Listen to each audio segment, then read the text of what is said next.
after seeing the Bloomberg story about fake video podcast ads, I also saw this note from the Information. This was minutes after I read the Bloomberg story.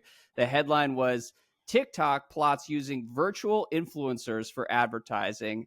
And they write TikTok has begun discussing with advertisers an artificial intelligence powered feature that would generate avatars to star in videos, virtual influencers that would potentially compete with human creators for ad deals.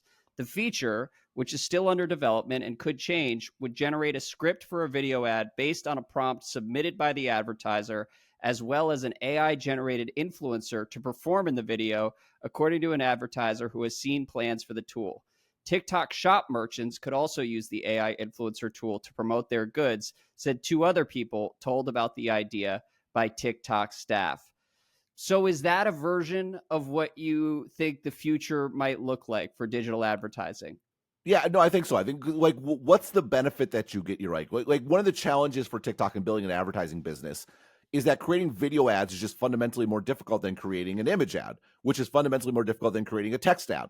There's like, and I think a lot of the path dependency and the different ways that different mediums developed on the internet are a function of the complexity of creating it and the bandwidth required to deliver it. Right? We got text first, and then we got images, and then music, and then sort of videos took longer. And that's both a function of how difficult to create and how difficult to distribute. So TikTok's coming in.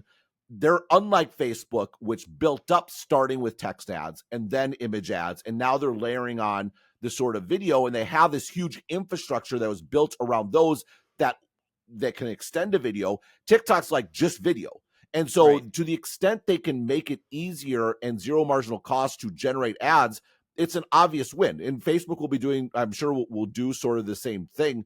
It's just a function of the more you can decrease the cost to sort of get into the ecosystem, the more liquidity you get. The more ads you get, the more liquidity you get, the more responsive your market is, the better sort of auction dynamics that you have. So it's heavily in their interest to make it easier to get ads on there. So this is a sort of a super obvious thing to do. And it's probably going to suck to start. All this stuff sucks to start, but you have to just sort of do it and then iterate on it. And yeah, this is what I said, like good job by MJ Wolf seizing the moment because getting in while it's good. Yeah. It's that's not right. Gonna last long. The moment will not last long. Yeah, I mean, and it seems like a more viable path for AI video than the idea that AI is gonna, be able to generative AI will be able to make like a full length movie that then competes with Hollywood movies. That seems like maybe it could happen in 20 or 30 years. I don't think that we're that close to Hollywood being threatened by AI, but the idea that a TikTok influencer could be recreated across a 15-second ad or a 30-second ad or even a minute of a fake video podcast testimonial about some random supplement. That seems very doable and seems like something that we'll see everywhere in the next couple of years as some of this technology matures. For sure.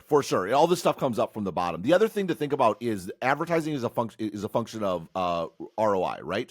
Or ROAS, return on advertising spend.